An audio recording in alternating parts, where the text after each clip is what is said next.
I accidentally kicked him out without listening. And now, he only comes back to see our children. Not me. Not the woman he used to call home. It happened fast. Too fast for the damage it caused. One message, one moment, one stupid assumption that I never gave him the chance to explain. And now I live every day inside the silence that followed. It was a Tuesday. Just a normal, chaotic weekday evening.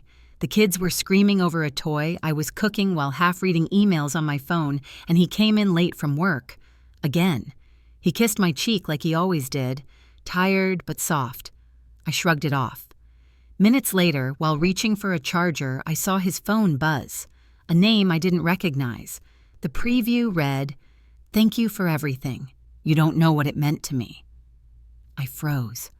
My brain did what brains do when they've been bruised too many times by stories online and half-truths from the past. It raced. It built a narrative. It painted him as the villain before I gave him a single second to speak. I stormed into the living room and held his phone up like a lit match. "Who is she?" He blinked, confused. "What?" I didn't wait. I let every insecurity pour out. I told him I knew he was hiding things. I told him I couldn't trust someone who didn't tell me about their friend. I told him to leave, not calmly, not gently. I said the words like daggers. "Get out! If you can't be honest with me, I don't want you in this house." He didn't yell. He didn't fight. He just looked at me, hurt, quiet, and resigned.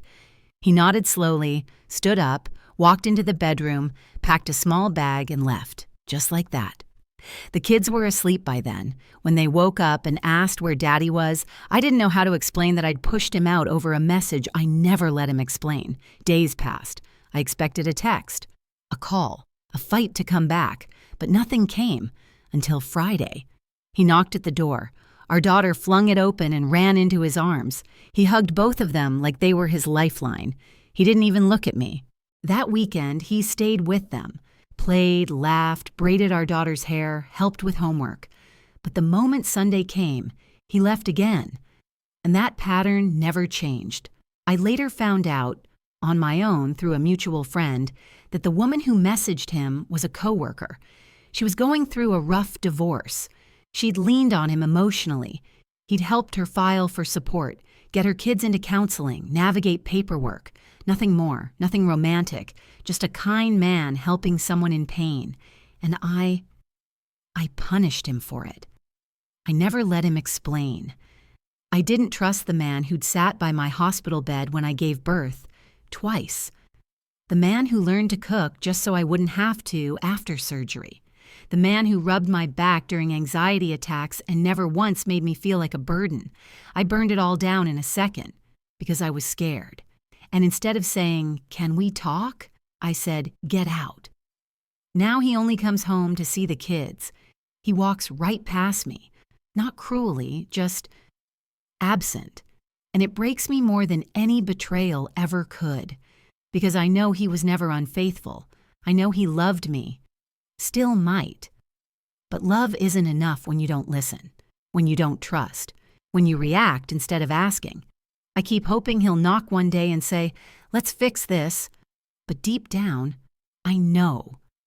I told him to leave, and he listened. So now I sit on the couch he used to fall asleep on.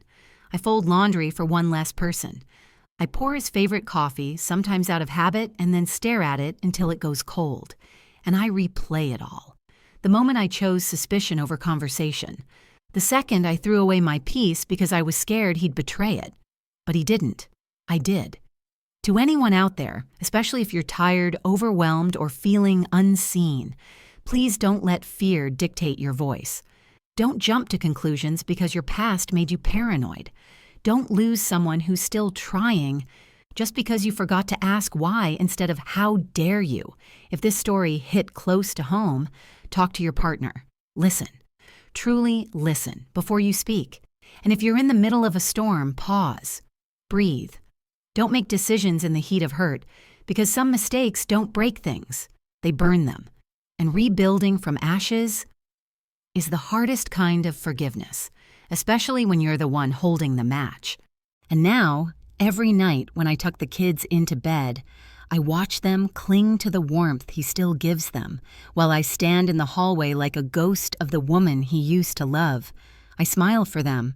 I stay strong for them. But inside, I'm unraveling. Not because he left, but because he had every reason to. I see now that silence isn't weakness. Sometimes it's the loudest goodbye of all. If I could go back, I wouldn't just believe him. I'd believe in us. But some apologies come too late, and some homes don't reopen.